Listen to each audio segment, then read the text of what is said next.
With Cocoon joining the PlayStation Plus monthly lineup this October, I decided it would be a good idea to try it out. I didn't plan on finishing it when I started because I don't always like puzzle games, so I platinumed the game. Yeah, it was an easy platinum and a fun one, so I think I am able to give a nice perspective on the game in this video.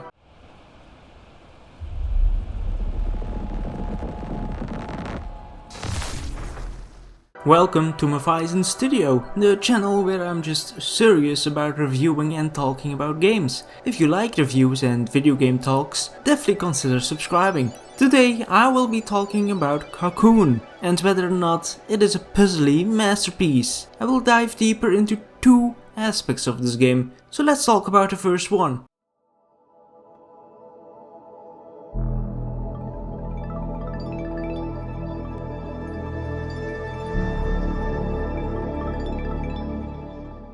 I think the art style and the graphics of this game are really unique and I really love the art style.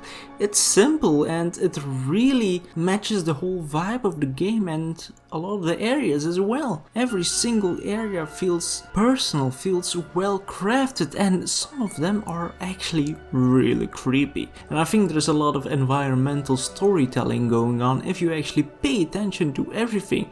Sometimes when it comes to this art style or other art styles, there is the possibility that something is just in the foreground and kinda sometimes in your way. That's not the case in this one and I really like that. That is indeed putting the gameplay before the art. And also, let me just tell you that the important aspects that you need for the puzzles are very visual. You can see them. You can see, oh, that's important. So that's also a part that's really important in graphics, and they did that, they nailed that. I really like this art style a lot. But one thing that I have been thinking of the whole time when I was playing through the game is I could not make sense of the character I was supposed to be. I think the character is a little bit too detailed for how far away you are from the character. So I think perhaps there could have been some little tweaks to change the character design because I don't know what I was the whole time. Another part is that in some sections of the game, the depth perception is really not there. It's really hard to predict where you're actually going to go. And I think that's also a little annoyance I have about the art style and the graphics in this game.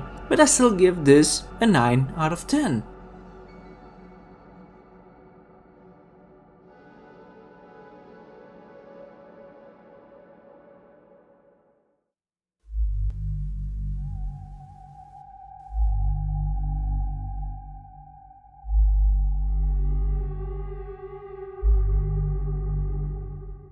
Now we get to the gameplay aspect of the game, which is the most important part, which are the puzzles. I think the puzzles are really nice and they're really unique, but also they're really simple. I don't think I've had a moment where I was like, oh, I don't know what to do here. Like, it was always kind of very obvious of what you had to do. And I think they could have dived deeper into certain mechanics of the game and certain mechanics of a puzzle so that we could have seen more bigger puzzles that were more fleshed out, but I didn't see that in this game. What I do like is that there are no hints at all. The game doesn't hold your hand. You have to figure everything out yourself, and I enjoy that. Also, there are only a few buttons you need to press. And with a few I mean only the cross button, and you can only use your left joystick to move around. And that's it. Also, most of the puzzles are about the orbs in the games. The special orbs, they're very weird. I don't know how to explain them. They're worlds within worlds, and in every single orb there's a world and you can take the orb with you in that world. It's very complicated to explain, but once you experience it yourself, it makes sense. Another thing I did not expect in this game were boss fights. Yes, this game has boss fights. It's very unexpected, but they do give a different challenge.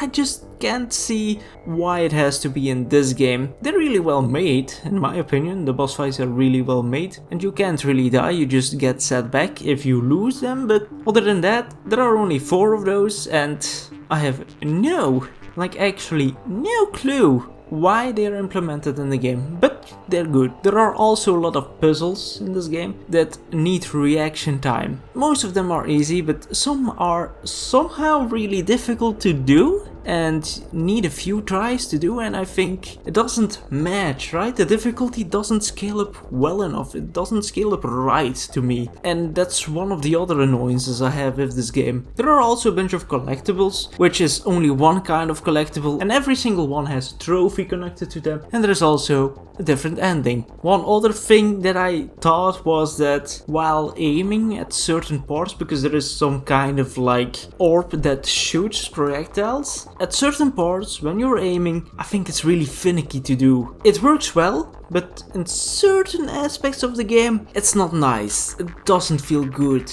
Anyway, I give the gameplay of the game 7 out of 10.